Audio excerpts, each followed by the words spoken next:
السلام علیکم ورحمۃ اللہ وبرکاتہ۔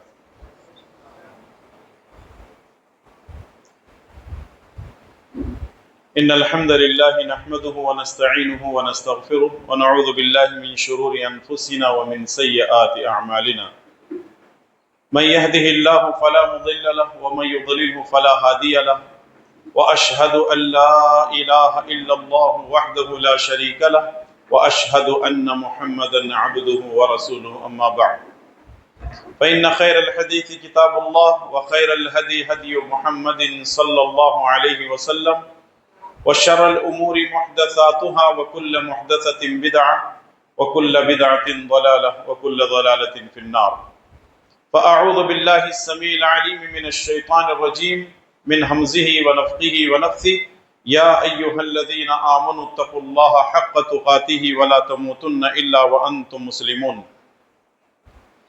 يا أيها الناس اتقوا ربكم الذي خلقكم من نفس واحدة وخلق منها زوجها وبث منهما رجالا كثيرا ونساء واتقوا الله الذي تساءلون به والأرحام إن الله كان عليكم رقيبا يا أيها الذين آمنوا اتقوا الله وقولوا قولا سديدا يصلح لكم أعمالكم ويغفر لكم ذنوبكم ومن يطع الله ورسوله فقد فاز فوزا عظيما اعوذ باللہ السمیع العلیم من الشیطان الرجیم من همزه ونفخه ونفثه بسم اللہ الرحمن الرحیم وَإِذَا سَأَلَكَ عِبَادِي عَنِّي فَإِنِّي قَرِيبٌ أُجِيبُ دَعْوَةَ الدَّاعِ إِذَا دَعَانِي فَلْيَسْتَجِيبُوا لِي وَلْيُؤْمِنُوا بِي لَعَلَّهُمْ يَرْشُدُونَ رب اشرح لي صدري ويسر لي أمري واحلل عقدة من لساني يفقهوا قولي سبحانك لا علم لنا إلا ما علمتنا إنك أنت العليم الحكيم اللهم انفعنا بما علمتنا وعلمنا ما ينفعنا وزدنا علما اللهم آمین یا رب العالمین۔ ہر قسم کی تعریف و توصیف، بڑائی اور بزرگی اسی اللہ رب ذوالجلال والاکرام کے لیے لائق و زیبا ہے جو ساری کائنات کا تن تنہا مالک ہے، اور درود و سلام ہو پیارے نبی جناب محمد الرسول اللہ صلی اللہ تعالی علیہ وسلم پر۔ معزز علماء کرام، ذمہ داران جماعت و جمعیت، بزرگوں، نوجوان ساتھیوں، پردہ نشی خواتین اسلام، مائیں اور بہنیں اور پیارے بچوں،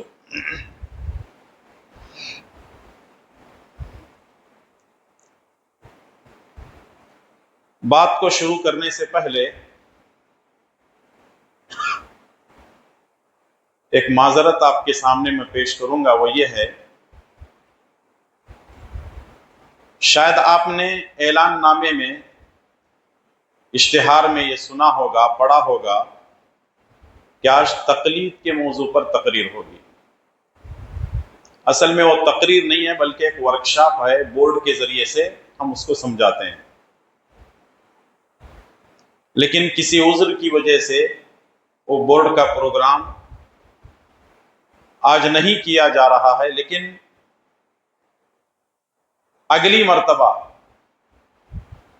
اللہ تعالیٰ نے توفیق دی تو ضرور اس ورکشاپ کو تقلید کی حقیقت کے عنوان سے آپ کی خدمت میں پیش کرنے کی میں کوشش کروں گا۔ اللہ سے دعا کیجئے کہ رب العالمین مجھے اور آپ تمام کو اس کے احکامات پر عمل کرنے اور پیارے نبی صلی اللہ علیہ وسلم کی تعلیمات پر اپنی زندگی گزارنے کی توفیق نصیب فرمائے، آمین۔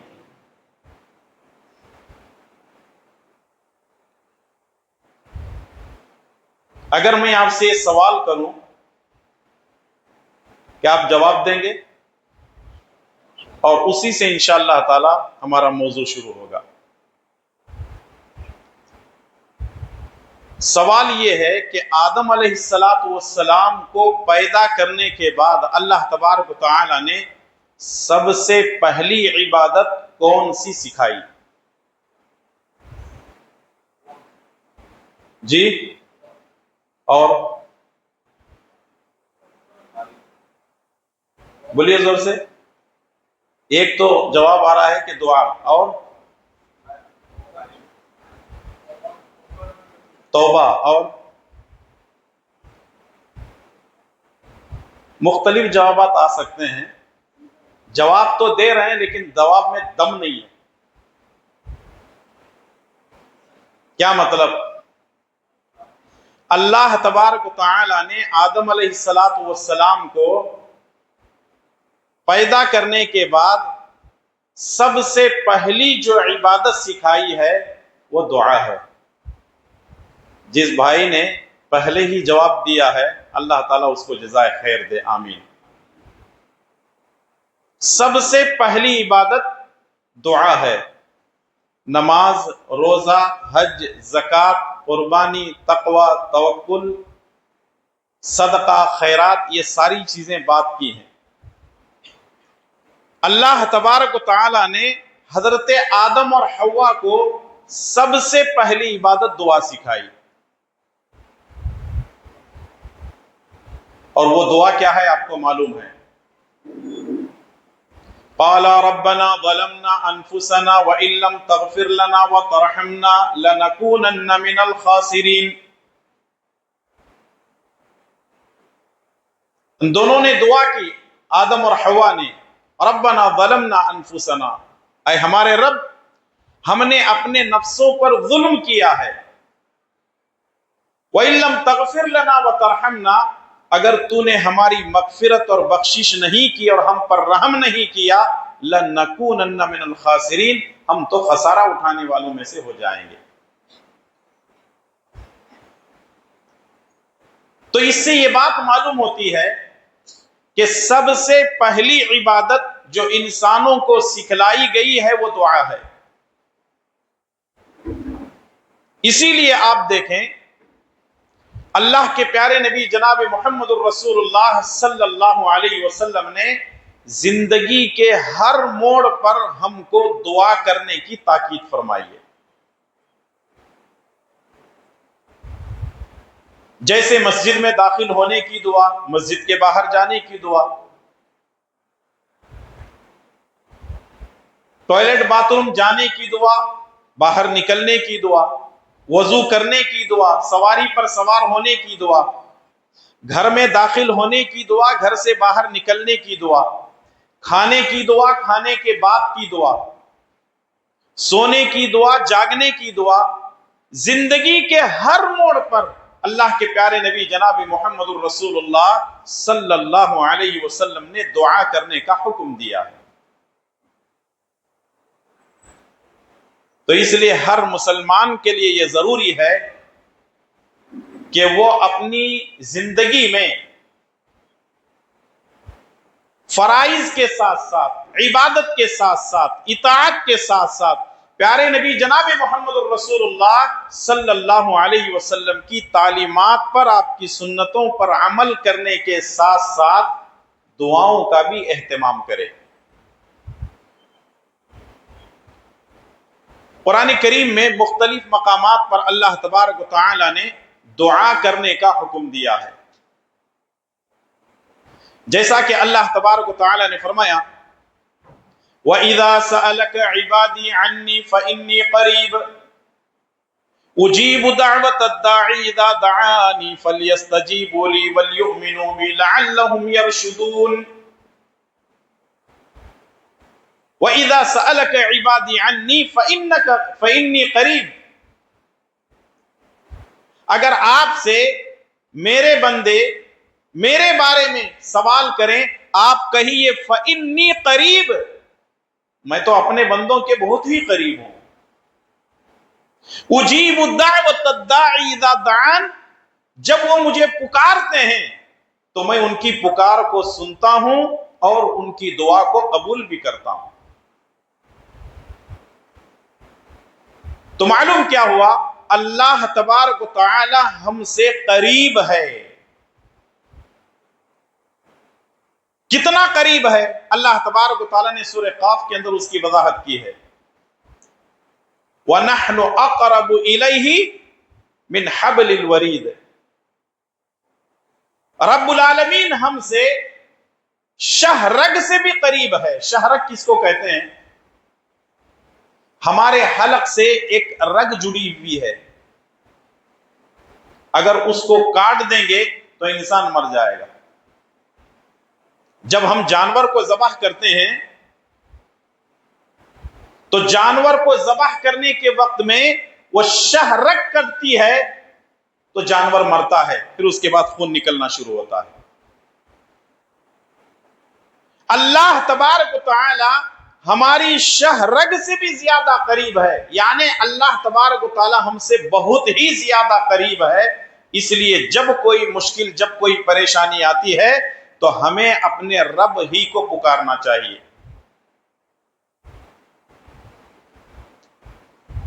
لیکن اگر کوئی شخص، کوئی مرد یا کوئی عورت مشکل وقت میں، پریشانی کی حالت میں اپنے رب کو نہیں پکارتے ہیں،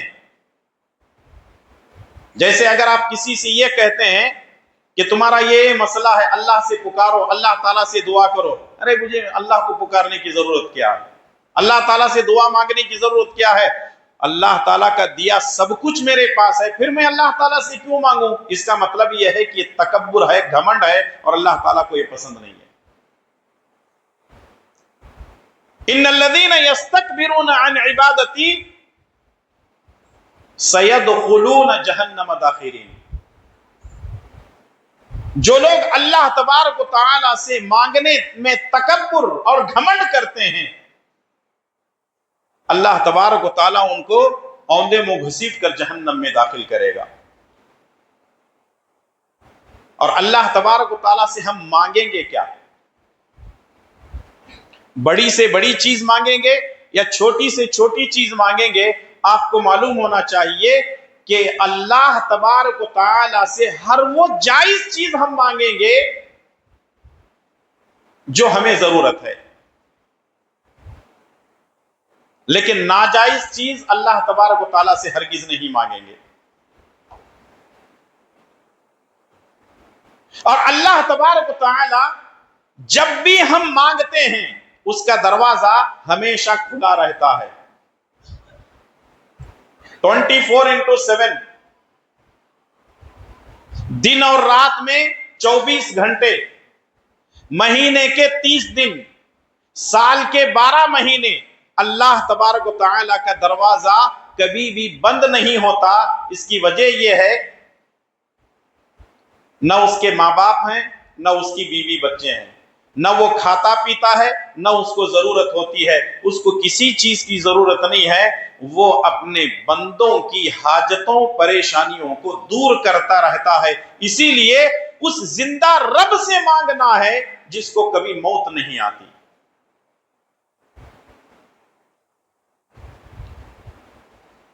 لیکن کچھ لوگ شکایت کرتے ہیں، کیا شکایت کرتے ہیں؟ مولانا ہم اتنا مانگتے ہیں، ہماری دعا قبول ہی نہیں ہوتی۔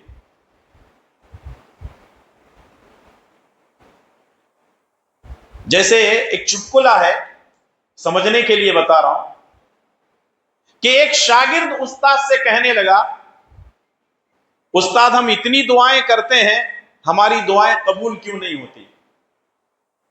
تو استاد نے کہا، بیٹا شکر ہے اللہ کا، اللہ تبارک و تعالی ہر ایک کی دعا کو قبول نہیں کرتا۔ بولے وہ کیوں؟ بولے اگر ہر آدمی کی دعا قبول ہونے لگے تو پھر قبرستان کم پڑ جائے گا، کیونکہ لوگ جینے کی کم، آگے بولو جی، مرنے کی، ماشاءاللہ کتنا اچھا بولے نا جی، جینے کی دعا کم، مرنے کی دعا زیادہ کرتے ہیں۔ تیرا ایسا ہو جائے، تیرا فلاں ہو جائے، تو مر جائے، تیرا ایکسیڈنٹ ہو جائے، تیرا حادثہ ہو جائے، فلاں ہو جائے۔ لوگ کسی کو جینے کی دعا نہیں کرتے ہیں، مرنے کی دعا۔ بس پھر قبرستان کہاں بسائے گا؟ ناکافی ہو جائے گا قبرستان۔ اور ویسے بھی انسان کی فطرت میں کیا ہے؟ وَخُلِقَ الْإِنسَانُ عَجُولًا، انسان بڑا جلد باز پیدا ہوا، ہر چیز اس کو جلدی جلدی چاہیے۔ ادھر بور ڈال دیے، پانی نکلنا، اگر نہیں نکلا تو پورا کا پورا غصہ کس کے اوپر نکالتے ہیں؟ بور ویل ڈالنے کے اوپر۔ تیرا بور کیسا ہے؟ پانی نہیں نکل رہا ہے، بھئی اس کا کیا قصور ہے؟ تو لوگ بڑے جلد باز ہیں، بڑی جلد بازی سے کام لیتے ہیں۔ لیکن آئیے میں ایک حدیث آپ کی خدمت میں پیش کر دیتا ہوں کہ جس سے ہمیں یہ بات معلوم ہوگی کہ اگر ہم دعا کرتے ہیں تو دعا کرنے کے بعد اس کی کیا کیفیت ہوتی ہے. اور یہ حدیث مسند احمد میں موجود ہے. صحیح الترغیب والترہیب میں شیخ البانی رحمۃ اللہ علیہ نے اس حدیث کو حسن صحیح کہا ہے. ابو سعید خدری رضی اللہ تعالیٰ عنہ فرماتے ہیں اللہ کے پیارے نبی جناب محمد الرسول اللہ صلی اللہ علیہ وسلم نے فرمایا کہ بندہ اگر دعا کرتا ہے اس میں گناہ کے لیے دعا نہیں کرتا، رشتے کو توڑنے والی دعا نہیں کرتا، تو اللہ تبارک و تعالی اس کی دعا میں سے 3 میں سے 1 کر دیتا ہے. کیا مطلب؟ اگر کوئی مرد یا عورت دعا کر رہے ہیں، دعا میں 2 چیزیں نہیں ہونا چاہیے. گناہ کے لیے دعا نہیں، گناہ کے لیے جو دعا کرتا ہے اللہ تعالیٰ اس کی دعا قبول کرتا ہی نہیں. وہ دعا ہی غلط ہے تو وہ قبول کہاں سے ہوگی؟ جیسے مثال کے طور پر یہ ایک آدمی دعا کرتا ہے، اے اللہ میں جوا کھیلنے جا رہا ہوں، مجھے جوئے میں جتا دے. صحیح دعا ہے؟ نہیں. اے اللہ تعالیٰ میرے ماں باپ مجھے پیسے نہیں دے رہے ہیں، سینما دیکھنا ہے، میرے ماں باپ کو ہدایت دے، 100 روپے دے دیں گے تو سینما دیکھ لوں گا. دعا صحیح ہے؟ گناہ کے لیے دعا کر رہے ہیں آپ. جائز دعا ہونا چاہیے، صحیح دعا ہونا چاہیے. اگر کوئی آدمی ایسی دعا کرتا ہے، کوئی لڑکا یہ دعا کرتا ہے، اے اللہ مجھے پر دے، میں اڑنا چاہتا ہوں، ارے یہ کون سی دعا ہے؟ جائز دعا ہونا چاہیے، گناہ کے لیے دعا نہیں ہونا چاہیے، اور ساتھ میں قطع رحمی کے لیے رشتے کو توڑنے والی دعا نہ ہو. جب بھی ہم دعا کریں گے ہماری دعا میں یہ 2 چیزیں نہیں ہوں گی. پہلی چیز گناہ کے لیے دعا نہ ہو، اور دوسری چیز رشتوں کو توڑنے والی دعا نہ ہو. اللہ کے پیارے نبی صلی اللہ علیہ وسلم فرماتے ہیں اگر ہماری دعاؤں میں یہ 2 چیزیں نہ ہو تو اللہ تبارک و تعالیٰ سے ہم جو بھی دعا مانگتے ہیں اللہ تبارک و تعالیٰ 3 میں سے 1 ضرور دیتا ہے. 3 میں سے 1 ضرور دیتا ہے. پہلی چیز اللہ تبارک و تعالیٰ یا تو دعا کو فوراً قبول کر لیتا ہے. دوسری چیز یہ ہے کہ اللہ تبارک و تعالیٰ اس دعا کو ذخیرہ بنا دیتا ہے. اور تیسری چیز یہ ہے کہ جو دعا اس نے مانگی ہے اسی کے برابر آنے والی کسی مصیبت کو اس کے اوپر سے دور کر دیتا ہے. حدیث یاد رہے گی؟ دوبارہ سمجھا دیتا ہوں. رسول اللہ صلی اللہ علیہ وسلم نے فرمایا اگر کوئی بندہ دعا کرتا ہے اس دعا میں گناہ کے لیے دعا نہیں کرتا، رشتے کو توڑنے والی دعا نہیں کرتا، تو اللہ تبارک و تعالی اس کی دعا کو 3 میں سے 1 شکل ضرور دے دیتا ہے. پہلی شکل یہ ہے کہ دعا فوراً قبول ہوتی ہے. دوسری شکل یہ ہے کہ اللہ تبارک و تعالی اس کو ذخیرہ بنا دیتا ہے. ذخیرہ بنانے کا مطلب کیا ہے؟ دعا فوراً قبول ہوتی ہے، بات سمجھ میں آ رہی ہے. ذخیرہ بنانے کا مطلب یہ ہے کہ اللہ تبارک و تعالیٰ اس کی دعا کو قبول کر لیتا ہے لیکن اس کے اوپر لوٹاتا نہیں. اللہ تعالیٰ اپنے پاس اس کو روک لیتا ہے. قیامت کے دن اللہ تبارک و تعالیٰ نیکیوں کے پہاڑ اس کے سامنے رکھ دیتا ہے کہ بندے تو نے دعا کی تھی، تیرے اوپر مصیبت آئی تھی، تو نے صبر کیا تھا، اب یہ تیرے اس دعا کا نتیجہ ہے، لے لے. فائدہ ہے یا نقصان ہے؟ فائدہ ہے. اور تیسری چیز یہ ہے اسی کے مثل، اسی کے برابر آنے والی کسی مصیبت کو اللہ تبارک و تعالی اس کے اوپر سے ٹال دیتا ہے. تو صحابہ کرام نے فرمایا کہ اللہ کے نبی ہم تو خوب دعائیں کریں گے. نبی کریم صلی اللہ علیہ وسلم نے فرمایا کہ ٹھیک ہے پھر خوب دعائیں کرو. اب اس کے بعد کوئی آدمی یہ شکایت نہ کرے کہ میں اتنی دعائیں کرتا ہوں میری دعا قبول نہیں ہوتی. بات سمجھ میں آ رہی ہے؟ دعا ضرور قبول ہوتی ہے لیکن اس کی 3 شکلیں بنتی ہیں، جیسا کہ پیارے نبی جناب محمد رسول اللہ صلی اللہ علیہ وسلم نے بیان فرمایا ہے۔ دعا قبول ہونے میں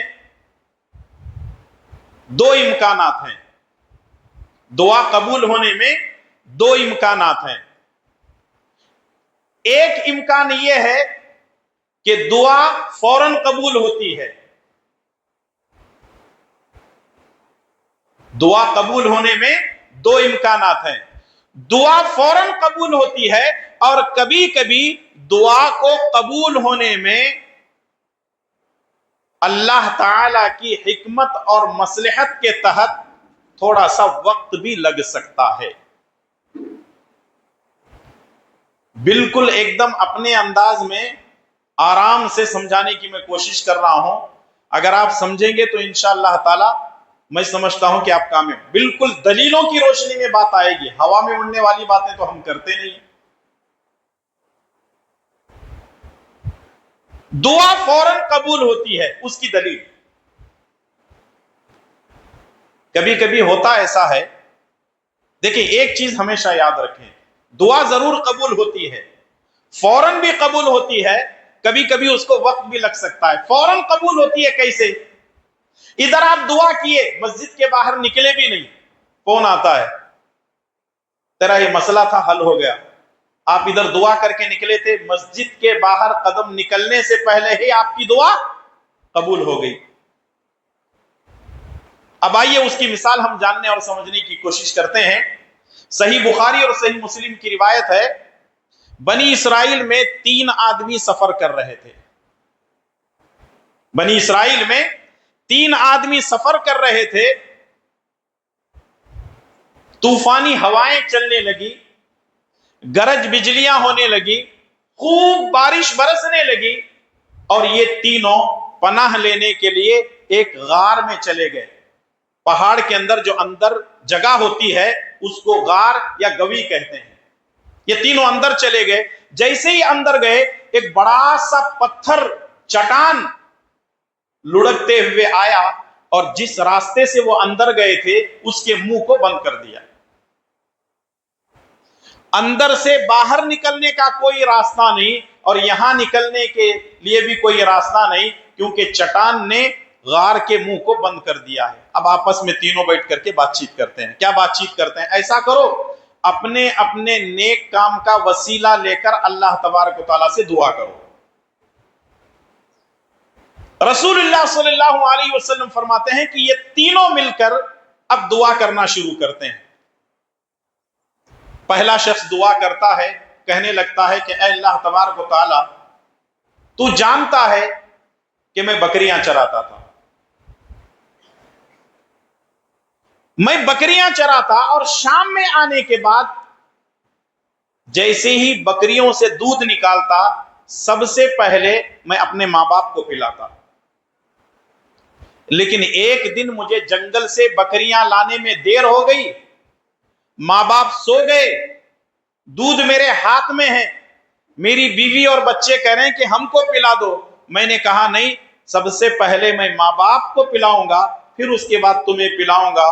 میں اپنے ماں باپ کے کمرے میں پہنچا تو وہ سو رہے تھے، میں نے اٹھانا گوارا نہیں کیا، یہاں تک کہ وہ آدھی رات کے بعد جاگے، اور میں نے ان کو دودھ پلایا، خود پیا، اپنی بیوی بچوں کو پلایا۔ اے اللہ تبارک و تعالیٰ، اگر تیری نظر میں یہ عمل اچھا ہے، میں اس عمل کو وسیلہ بنا کر دعا کرتا ہوں، اے اللہ تبارک و تعالی میری اس نیکی کو قبول فرما، یہ غار کے منہ پر جو پتھر بیٹھا ہوا اس کے اوپر سے ہٹا دے۔ اللہ کے نبی صلی اللہ علیہ وسلم فرماتے ہیں ادھر اس نے دعا کی، پتھر ہٹا، لیکن اتنا نہیں کہ وہ باہر نکل سکیں۔ اب دوسرے آدمی نے دعا کی، دوسرے آدمی نے یہ دعا کی کہ اے اللہ تبارک و تعالیٰ، ایک مرتبہ میری چچیری بہن میرے پاس آئی، اس کی کوئی مجبوری تھی، اس نے مجھ سے پیسے مانگے، میں نے اس کو کچھ درہم و دینار دے دیے، اور میں نے اس سے یہ بھی کہا کہ میں رات تیرے پاس بدکاری کے ارادے سے آؤں گا۔ جب میں رات میں گیا، وہ بڑی اللہ والی تھی، اس نے مجھے اے اللہ تعالیٰ تیرا ڈر میرے دل کے اندر پیدا کرنے کی کوشش کی اور میں ڈر گیا، اس کی نصیحت مجھے سمجھ میں آ گئی، اے اللہ میں نے اس کے ساتھ بدکاری بھی نہیں کی، جو پیسہ دیا تھا میں نے معاف کر دیا، اے اللہ تعالیٰ میرے دل کے اندر تیرا ڈر ہونے کی وجہ سے میں نے ایسا کیا ہے، اے اللہ اس عمل کو میں وسیلہ بناتا ہوں، اس نیکی کو وسیلہ بناتا ہوں، اے اللہ اس عمل کی وجہ سے، میری اس نیکی کی وجہ سے اس پتھر کو ہٹا دے۔ اب دوسرے آدمی نے دعا کی، پتھر فوراً ہٹا، لیکن اتنا نہیں کہ وہ تینوں نکل سکیں۔ اب تیسرے آدمی کی باری آئی، تیسرا آدمی دعا کرتا ہے، کہنے لگتا ہے کہ اے اللہ تبارک و تعالیٰ میرے پاس ایک مزدور کام کرتا تھا، کام کرتے کرتے وہ ساری مزدوری میرے پاس چھوڑ کر کے چلا گیا، کئی سالوں کے بعد آیا، میں نے اس کی مزدوری سے بکریوں کو خریدا، جب وہ کئی سالوں کے بعد آیا تو وہ ایک بکری سے دو، دو سے چار ہوتے ہوتے پورا ایک جو ہے بکریوں کا مندہ بن گیا۔ میں نے وہ ساری بکریاں اس کو دے دی، اس نے کہا مذاق نہیں کرو، میں نے کہا تیری مزدوری کا یہ بدلہ ہے، صلہ ہے۔ اے اللہ تبارک و تعالیٰ میں نے خالص تجھ سے ڈر کر یہ کام کیا ہے، میں اس کام کے نیکی کے وسیلے سے تجھ سے دعا کرتا ہوں، اے اللہ تبارک و تعالیٰ میرے اس عمل کو قبول کر اور پتھر کو ہٹا دے۔ تیسرے آدمی نے جب دعا کی تو اللہ تبارک و تعالیٰ نے پتھر کو ہٹا دیا اور اس طریقے سے وہ شخص صحیح سلامت وہاں سے نکل گئے۔ وہ تینوں لوگ صحیح سلامت وہاں سے نکل جاتے ہیں۔ پہلے نے دعا کی تھوڑا ہٹا، دوسرے نے دعا کی تھوڑا ہٹا، تیسرے نے دعا کی اور تھوڑا ہٹا، راستہ بن گیا اور نکل گئے، اور انہوں نے اپنے نیک کام کو وسیلہ بنایا۔ اس سے یہ بات معلوم ہوتی ہے کہ ہم اپنے نیک کام کو وسیلہ بنا کر اللہ تبارک و تعالیٰ سے دعا، ارے بولو جی آگے، کر سکتے ہیں کہ نہیں کر سکتے ہیں؟ کر سکتے ہیں۔ یہاں ایک وضاحت میں آپ کے سامنے کرنا چاہتا ہوں۔ لوگ ہمارے اوپر الزام لگاتے ہیں کہ یہ اہل حدیث وسیلے کو نہیں مانتے۔ لوگ کہتے ہیں کہ اہل حدیث وسیلے کو نہیں مانتے، اللہ کی قسم ہے اہل حدیث وسیلے کو مانتے ہیں، جو جائز ہے، قرآن و سنت میں موجود ہے، لیکن لوگ جو غلط طریقے سے، حرام طریقے سے مانگتے ہیں، جو ہے وسیلہ مانتے ہیں، اللہ کی قسم ہم اسے نہیں مانتے۔ تین وسیلے ہیں جو آپ دعا کرتے وقت اللہ تبارک و تعالیٰ سے وسیلہ مانگ سکتے ہیں۔ پہلی چیز اسماء حسنہ کا وسیلہ۔ اسماء حسنہ کس کو بولتے ہیں؟ اللہ تعالیٰ نے قرآن کریم کے اندر فرمایا وَلِلَّهِ الْأَسْمَاءُ الْحُسْنَى فَادْعُوهُ بِهَا۔ اسماء حسنہ اللہ کے لیے ہیں، انہی ناموں سے تم اللہ تعالیٰ کو پکارو۔ آپ کے گھروں میں وہ توغرا لگا ہوگا، اللہ تعالیٰ کے 90 پر 9 نام، حالانکہ یہ توغرے یا آیت الکرسی، سورہ یاسین، سورہ رحمان، یہ 4 قل گھر میں برکت کے واسطے لگانے کے لیے نہیں ہے، پڑھ کر زندگی میں عمل کرنے کے واسطے ہے۔ ایک اور توغرا بھی لگا ہوگا آپ کے گھروں کے اندر، دکان و مکان کی خیر و برکت کے لیے۔ صبح صبح اٹھنے کے بعد منہ نہیں دھوئے تو بھی چلتا، فجر کی نماز نہیں پڑھے تو بھی چلتا، اللہ کا ذکر نہیں کرے تو بھی چلتا، خالی وہ توغرے کو دیکھ لیے تو دن بہت اچھا گزرتا کہتے۔ ایسے ہی بولتے ہیں نا لوگ۔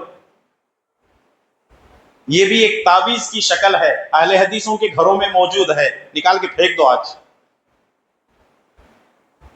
ہمارے گھروں کے اندر موجود ہے۔ میں آپ سے ایک سوال کرنا چاہتا ہوں، سمجھیں گے؟ جواب دیں گے؟ آپ کے گھر میں تاج محل ہے، شوکیس میں رکھے سو ہے، دیکھو جا کے دیکھو ذرا، اچھا ہو کے دیکھو، شوکیس میں تاج محل رکھے ہوئے ہیں، 4 مینار رکھے ہوئے ہیں، قطب مینار رکھے ہوئے ہیں، کیا ہے اس کے اندر؟ قبریں ہیں۔ بابا کی قبر رکھے تو، پیران کی قبر رکھے تو حرام، درگاہ کی فوٹو رکھے تو حرام، تاج محل رکھے تو حلال۔ ارے یہ کون سے اہل حدیثیت جی؟ ہمارے گھروں کے اندر شرک ہو رہا ہے، بدعتیں ہمارے گھروں کے اندر داخل ہو چکی ہیں۔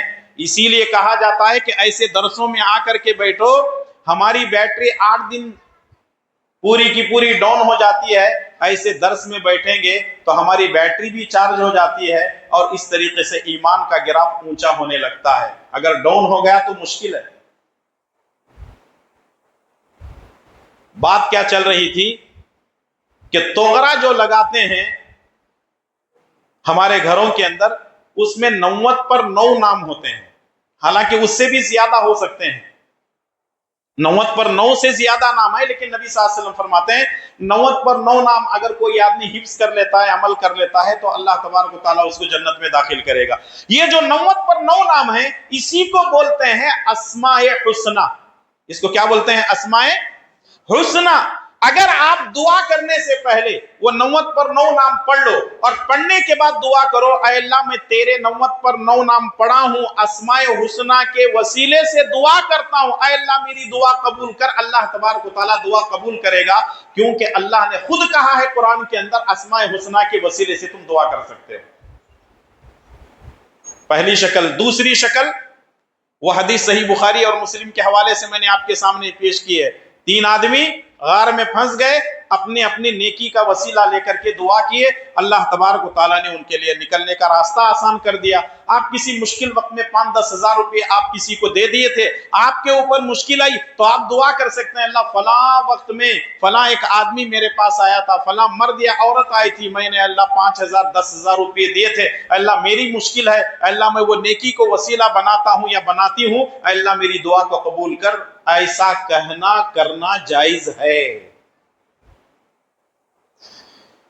تیسری شکل بڑی اہم ہے، غور سے سنیں، یہاں آ کر کے لوگ جو ہے تھوڑا سا آگے پیچھے ہوتے ہیں۔ تیسری شکل یہ ہے، صحیح بخاری اور صحیح مسلم کی روایت ہے، حضرت عمر بن خطاب رضی اللہ تعالیٰ عنہ کے زمانے میں قحط سالی ہوئی۔ قحط سالی مطلب بارش نازل نہ ہونے کی وجہ سے پانی سارا کا سارا ختم ہو گیا، تو اس وقت ایک نماز پڑھتے ہیں جس کو نماز استسقاء بولتے ہیں۔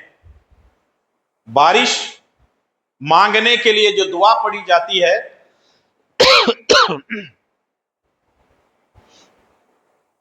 بارش مانگنے کے لیے جو دعا پڑھی جاتی ہے، جو نماز پڑھی جاتی ہے، وہ نماز استسقاء ہے۔ حضرت عمر رضی اللہ تعالیٰ عنہ سارے لوگوں کو لے کر مدینے کے باہر چلے گئے۔ مدینے باہر جانے کے بعد دعا کرتے ہیں۔ کیا کہتے ہیں، کیا دعا کرتے ہیں؟ سب سے پہلے تو حضرت عبداللہ بن عباس رسول اللہ صلی اللہ علیہ وسلم کے چچا سے کہتے ہیں کہ آپ دعا کیجئے، وہ دعا کرتے ہیں۔ حضرت عمر بن خطاب رضی اللہ تعالیٰ عنہ کہتے ہیں کہ اے اللہ تعالیٰ، جب تک تیرے نبی موجود تھے ہم نبی سے کہتے تو بارش کو نازل کر دیتا، اے اللہ تبارک و تعالیٰ نبی اس دنیا میں موجود نہیں ہیں، ہم تیرے نبی کے چچا کی دعا کو وسیلہ بناتے ہیں، لہٰذا ہماری دعا کو تو قبول فرما۔ اللہ تعالیٰ نے دعا قبول کر لی اور اس طریقے سے بارش نازل ہوئی۔ کسی انسان کو وسیلہ نہیں بنانا ہے، بلکہ اس کی ایک ہے انسان، ایک ہے اس کی دعا۔ کس کو وسیلہ بنائیں گے؟ اس کی دعا کو وسیلہ بنائیں گے، انسان کو وسیلہ نہیں بنائیں گے۔ جیسے کچھ لوگ دعا کرتے ہیں، کیا دعا کرتے ہیں؟ اے اللہ ہم رسول اللہ صلی اللہ علیہ وسلم کے صدقہ طفیل میں دعا مانگتے ہیں، اے اللہ ہم رسول اللہ صلی اللہ علیہ وسلم کے وسیلے سے دعا مانگتے ہیں، اے اللہ ہم شیخ عبد القادر جیلانی رحمۃ اللہ علیہ کے وسیلے سے دعا مانگتے ہیں۔ اس طرح دعا کرنا جائز نہیں ہے، بلکہ یہ 3 شکلیں ہیں۔ پہلی شکل کیا ہے؟ اسماء حسنہ سے دعا مانگنا۔ دوسری شکل کیا ہے؟ اپنے نیک کام کو وسیلہ بنانا۔ اور تیسری شکل یہ ہے کہ کسی بزرگ کی دعا کو وسیلہ بنا کر کے اگر ہم دعا کریں گے تو بے شک اللہ تبارک و تعالیٰ اور اس کے رسول نے اجازت دی ہے، یہ 3 شکلیں جائز ہیں۔ پرانی بات پر واپس آتے ہیں۔ ہماری بات چل رہی تھی کہ اللہ تعالیٰ دعا کو، یاد نہیں آپ لوگوں کو، بھول گئے؟ ارے بولو جی پھر۔ اللہ تعالیٰ دعا کو فوراً قبول کرتا ہے. اس کی مثال صحیح بخاری اور صحیح مسلم سے آپ کے سامنے آئی ہے. اب دوسری مثال میں آپ کے سامنے دے رہا ہوں، اور یہ مثال بہت آسان ہے سمجھنے کے لیے. صحیح مسلم کی روایت، ابو ہریرہ رضی اللہ تعالیٰ عنہ ایک مرتبہ رسول اللہ صلی اللہ علیہ وسلم کی خدمت میں روتے ہوئے آئے. اللہ کے نبی نے پوچھا ابو ہریرہ کیوں رو رہے ہو؟ کیا معاملہ ہے، کیا ماجرا ہے، کوئی پریشانی ہے؟ کہا اللہ کے نبی بس ایک غم کھائے جا رہا ہے، میں ایک مسئلے کو لے کر پریشان ہوں. بولے کیا مسئلہ ہے؟ کہا اللہ کے نبی صلی اللہ علیہ وسلم میں آپ کے مجلس میں، آپ کے دربار میں رہتا ہوں، اللہ اور اس کے رسول کی باتیں سنتا ہوں، میرا ایمان تازہ ہوتا ہے، لیکن جب میں گھر میں جاتا ہوں تو میں جس اللہ اور اس کے رسول کو مانتا ہوں انہی اللہ اور اس کے رسول کو میری ماں گالیاں دیتی ہے کیونکہ میری ماں کافرہ ہے. کہا کیا چاہتے ہو؟ کہا اللہ کے نبی میری ماں کے حق میں دعا کر دیجیے کہ اللہ تعالیٰ اس کو ہدایت دے. میری ماں کے حق میں ہدایت کی دعا کیجیے. تھوڑی دیر رکیے یہاں پہ. حضرت ابو ہریرہ رضی اللہ تعالیٰ عنہ نے یہ نہیں کہا اے اللہ کے نبی صلی اللہ علیہ وسلم میری ماں کو ہدایت دیجیے، بلکہ یہ کہا میری ماں کے حق میں ہدایت کی دعا کیجیے، کیونکہ صحابہ کرام کا یہ عقیدہ تھا کہ ہدایت دینے والی ذات رسول اللہ صلی اللہ علیہ وسلم کی نہیں ہے، ہدایت دینے والی ذات اللہ تبارک و تعالیٰ کی ہے. جیسے آج کل مسلمانوں کے اندر پیری مریدی کا چکر ہے. پہلے پیالے پیے ہوں گے نا، مرید ہونے کے بعد کٹورے بھر بھر کے پیے رہیں گے، اور گندا پانی رہتا، کہاں سے دھو کو لے رہتے ہیں اور پانی پیتے ہیں مسلمان.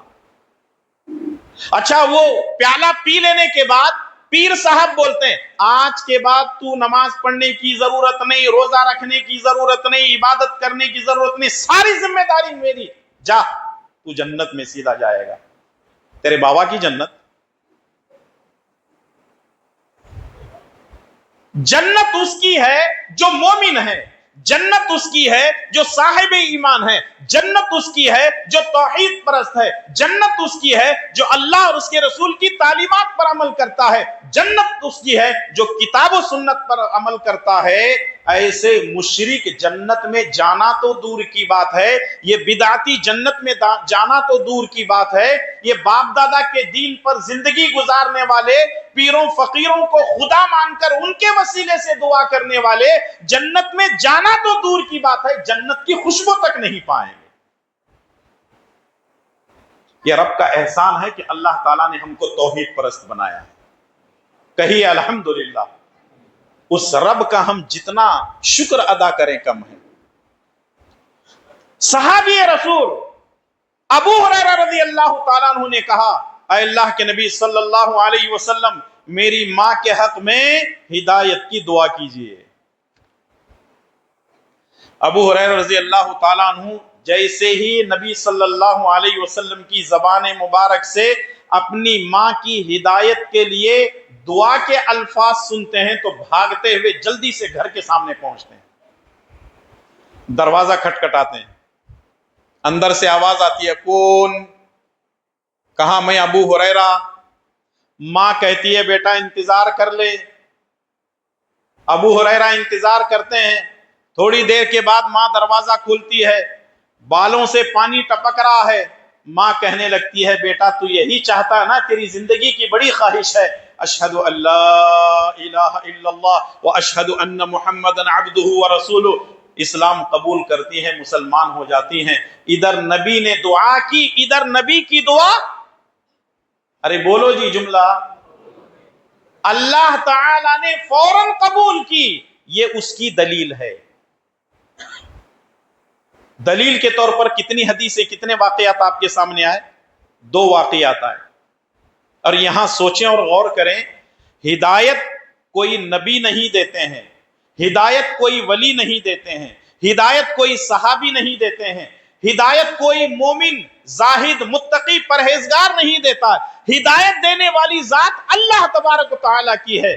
جب ابو طالب کا آخری وقت تھا، نبی کریم صلی اللہ علیہ وسلم نے کہا تھا کہ چچا کلمہ پڑھ لو، باقی سارا معاملہ میں سنبھال لوں گا، لیکن ابو طالب نے کہا کہ نہیں، میں اپنے باپ دادا کے دین پر مرنا بہتر سمجھتا ہوں۔ یہاں تک کہ نبی صلی اللہ علیہ وسلم اپنے کانوں کو اپنے چچا کے ہونٹوں کے پاس لے کر جاتے ہیں اور کہتے ہیں کہ چچا میرے کان میں کلمہ پڑھ لو، باقی میں سنبھال لوں گا۔ لیکن ابو طالب نے کہا اخترت النار علی العار، مجھے آگ پسند ہے، مجھے عار پسند نہیں ہے۔ اگر ہدایت دینا کسی نبی کے ہاتھ میں ہوتا تو حضرت نوح علیہ السلام اپنی بیوی اور اپنے بیٹے کو ہدایت دیتے۔ اگر ہدایت دینا کسی نبی کے ہاتھ میں ہوتا تو حضرت ابراہیم علیہ السلام اپنے باپ کو ہدایت دیتے۔ اگر ہدایت دینا کسی نبی کے ہاتھ میں ہوتا تو حضرت لوط علیہ السلام اپنی بیوی کو ہدایت دیتے۔ اگر ہدایت دینا کسی کے ہاتھ میں ہوتا تو محمد الرسول اللہ صلی اللہ علیہ وسلم اپنے چچا کو ہدایت دیتے۔ ہدایت کسی نبی کے ہاتھ میں نہیں ہے، ہدایت اللہ دیتا ہے۔ انک لا تہدی من احببت ولکن اللہ یہدی من یشاء، آپ جس کو چاہتے ہیں ہدایت نہیں دے سکتے، میں جس کو چاہتا ہوں ہدایت دیتا ہوں، اور ہدایت واللہ یہدی من یشاء الی صراط مستقیم، اللہ جس کو چاہتا ہے صراط مستقیم کی ہدایت دیتا ہے۔ ہم یہاں جو بیٹھے ہیں نا مسجد میں، اللہ اور اس کے رسول کی باتیں سن رہے ہیں، یہ ہم اپنی مرضی سے نہیں آئے، اللہ کی ہدایت سے آئے، اس کی توفیق سے آئے۔ یہاں اگل بغل میں بھی لوگ رہتے ہیں، گلی محلے میں بھی لوگ رہتے ہیں، کیوں نہیں آئے؟ کیونکہ ان کو ہدایت اور توفیق نہیں ملی۔ اللہ تعالیٰ نے آپ کو ہدایت اور توفیق دی ہے، اسی لیے تو آپ اللہ اور اس کے رسول کی باتوں کو سننے کے لیے آئے ہیں۔ ہماری اللہ تعالیٰ سے دعا ہے کہ رب العالمین آپ کے جائز خواہشات کو پورا فرمائیں، اور اللہ تبارک و تعالیٰ ہم تمام کو مرتے دم تک صراط مستقیم پر اپنی زندگی گزارنے کی توفیق نصیب فرمائے، آمین۔ دعا فوراً قبول ہوتی ہے، یہ اس کی مثال دو حدیثیں آپ کے سامنے پیش کی گئی ہیں، ٹھیک ہے؟ دعا کبھی کبھی دیر سے قبول ہوتی ہے، اس میں اللہ تعالیٰ کی حکمت اور مصلحت ہوتی ہے، اور وہ اللہ بہتر جانتا ہے۔ اللہ کو یہ بات معلوم ہے، اگر میں جلدی دوں گا تو کیا ہوگا، اگر دیر سے دوں گا تو کیا ہوگا۔ اور کبھی کبھی انسان کو خوشی بھی برداشت نہیں ہوتی۔ کچھ ایسے واقعات ہوئے ہیں، میرے بچپن میں میں نے اخبار میں ایک چیز پڑھی تھی، وہ یہ ہے، پہلے ہر جگہ لاٹری بکتی تھی، معلوم ہے نا، لکی ڈرا بس اسٹینڈ میں، ریلوے اسٹیشن میں، پرانے لوگ جانتے ہیں، ہر جگہ وہ چھوٹی چھوٹی گاڑیوں میں لے کر کے لکی ڈرا، آج خریدو دوسرے دن اس کا نمبر آ گیا۔ ایک آدمی کو کیا ہوا، اخبار میں خبر یہ آئی تھی کہ ایک آدمی ٹکٹ لے کر کے بیٹھا، اخبار میں جو نمبر تھا وہ نمبر اپنے ٹکٹ سے ملا رہا تھا، دونوں مل گئے، اور سامنے والے نے کہا، اور یہ 30 سال پہلے کی بات ہے یا اس سے بھی پرانی ہے، تم کو 1 لاکھ روپے لگیں۔ ہاں، ختم۔ کیونکہ آدمی کو 1 لاکھ روپے خوشی برداشت نہیں ہوئی۔ 30-35 سال پہلے لاکھ روپے آج کے کروڑ روپے بھی آپ بول سکتے ہیں۔ اللہ جانتا ہے نا، جلدی دوں گا تو یہ بندہ کیا کرے گا، یہ بندی کیا کرے گی، اگر دیر سے دوں گا، حکمت سے دوں گا، مصلحت کے ساتھ دوں گا، بندے کے ساتھ کیا معاملہ ہوگا۔ اس میں آزمائش بھی ہے بندے کے لیے۔ تو اس لیے اللہ تبارک و تعالیٰ جو فیصلے کرتا ہے اس پر ہم کو راضی رہنا ہے۔ اگر جلدی ہو رہا ہے یا جلدی دعا قبول ہو رہی ہے تو ٹھیک ہے، اگر دعا دیر سے قبول ہو رہی ہے تو اس میں ہم کو پریشان ہونے کی ضرورت نہیں۔ اب دیر سے اگر قبول ہوتی ہے تو کتنی دیر میں قبول ہوتی ہے؟ دعا کو آج ہم دعا کیے، کل تک کے لیے بھی اللہ تعالیٰ ٹال سکتا ہے، کل دعا قبول ہو سکتی ہے، 8 دن کے بعد بھی اللہ تعالیٰ دعا کو قبول کر سکتا ہے، مہینے کے بعد بھی قبول ہو سکتی ہے، سال کے بعد قبول ہو سکتی ہے، 10 سال کے بعد قبول ہو سکتی ہے، 50 سال کے بعد، 100 سال کے بعد، ہزاروں سالوں کے بعد بھی دعا قبول ہو سکتی ہے۔ اگر آپ کہیں گے مولانا یہ ہزاروں سالوں کے بعد اگر دعا قبول ہو رہی ہے تو فائدہ کیا؟ فائدہ ہے، نقصان نہیں ہے۔ آئیے دلیل میں آپ کے سامنے پیش کرتا ہوں۔ دعا کو قبول ہونے میں ہفتہ، 2 ہفتے، سال، 2 سال، 4 سال لگ سکتے ہیں۔ سنن ترمذی کی روایت، اللہ کے پیارے نبی جناب محمد الرسول اللہ صلی اللہ علیہ وسلم نے دعا کی، اے اللہ 2 عمر کو ہدایت دے جس کے ذریعے سے اسلام کو تقویت ملے۔ اللہ تبارک و تعالیٰ نے 2 عمر میں سے 1 عمر کو چن لیا۔ وہ 2 عمر کون ہیں؟ ایک ہے عمر بن ہشام اور دوسرے ہیں عمر بن خطاب۔ عمر بن ہشام کس کو بولتے ہیں جی؟ ابو جہل کو عمر بن ہشام کہتے ہیں۔ ابھی میں نے ایک صحابی کا نام ذکر کیا، ابو ہریرہ رضی اللہ تعالیٰ عنہ۔ جانتے ہیں ان کا اوریجنل نام کیا ہے؟ عبد الرحمن بن صخرہ۔ یہ بولنا ضروری ہے، صرف عبد الرحمن بولیں گے تو ویسے بہت سارے صحابہ کرام ہیں، عبد الرحمن بن عوف ہیں اور بہت سارے صحابی۔ چلیے پھر بھی ماشاءاللہ معلومات آپ رکھتے ہیں، یہ بہت اچھی بات ہے۔ ابو ہریرہ رضی اللہ تعالیٰ عنہ کا اصل نام، اوریجنل نام کیا ہے؟ عبد الرحمن بن صخرہ۔ اور ابو جہل کا اوریجنل نام کیا ہے؟ عمر بن ہشام۔ عمر بن خطاب بعد میں ان کا نام فاروق پڑا۔ اب رسول اللہ صلی اللہ علیہ وسلم دعا کرتے ہیں کہ اے اللہ تبارک و تعالیٰ 2 عمر میں سے 1 کو ہدایت دے دے۔ اللہ تعالیٰ نے عمر بن ہشام کو، ابو جہل کو ہدایت نہیں دی، اور اللہ تعالیٰ نے فیصلے کی ہدایت کے عمر بن خطاب کے لیے۔ عمر بن خطاب کے لیے نبی صلی اللہ علیہ وسلم نے دعا کی۔ ادھر دعا کیے لیکن فوراً دعا قبول نہیں ہوئی۔ بعض محدثین نے، سیرت نگاروں نے لکھا ہے کہ اس دعا کو قبول ہونے میں 2 سال لگے، کسی نے لکھا ہے کہ 3 سال لگے، کسی نے لکھا ہے کہ 3.5 سال لگے عمر بن خطاب کے حق میں دعا کو قبول ہونے میں۔ تو اس کا مطلب یہ ہے کہ دعا تو رسول اللہ صلی اللہ علیہ وسلم کیے، لیکن دعا کو قبول ہونے میں وقت لگا۔ یہ اللہ تعالیٰ کی حکمت اور اس کی مصلحت تھی، یہ اس کی دلیل ہے۔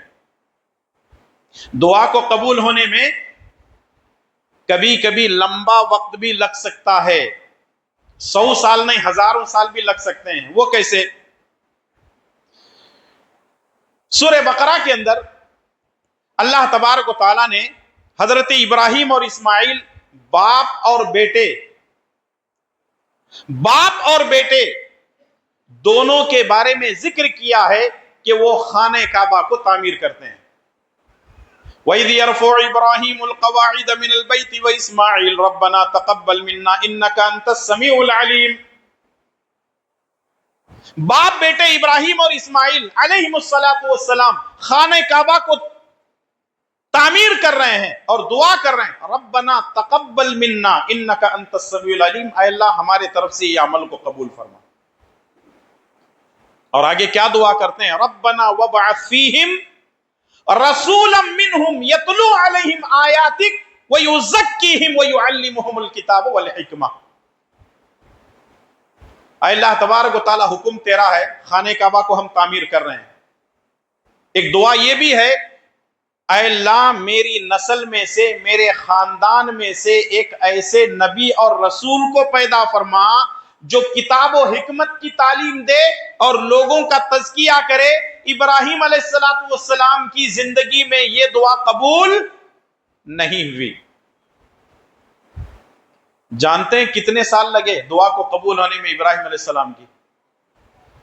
2500 سال کے بعد ابراہیم علیہ السلام کی دعا قبول ہوتی ہے۔ کتنے 2500 سال کے بعد دعا قبول ہوتی ہے۔ اور اللہ تعالی حضرت ابراہیم علیہ السلام کی نسل سے، حضرت ابراہیم علیہ السلام کے خاندان سے میرے اور آپ کے پیارے نبی محمد الرسول اللہ صلی اللہ علیہ وسلم کو پیدا فرماتا ہے۔ 2500 سال کے بعد دعا قبول ہوئی، فائدہ ہے یا نقصان ہوا؟